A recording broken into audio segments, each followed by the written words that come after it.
Today I'm going to show you how to know when it's time to lower the asking price of your home.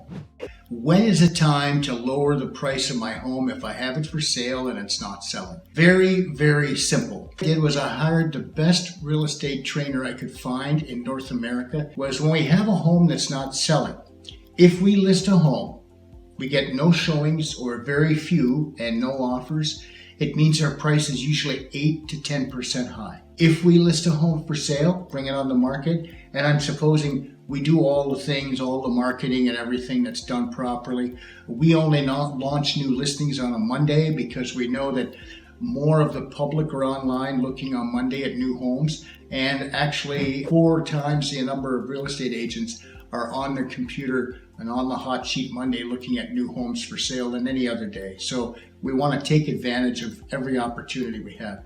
Everybody wants to see what's new, but without the pictures, it's a lost opportunity. It's vital.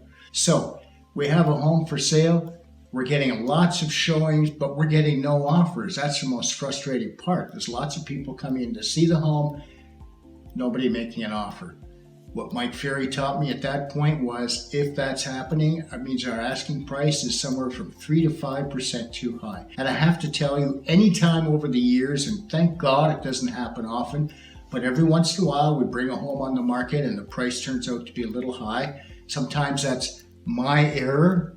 Sometimes that's a home seller that says, I want this amount of money. I don't care what your comparables are showing me. So it happens either way. Actually, it's my error for allowing that to happen because it means my counsel wasn't strong enough or good enough to that home seller. So price is 3 to 5% high. As soon as we make an adjustment in that price, we have an offer within the next 2 weeks.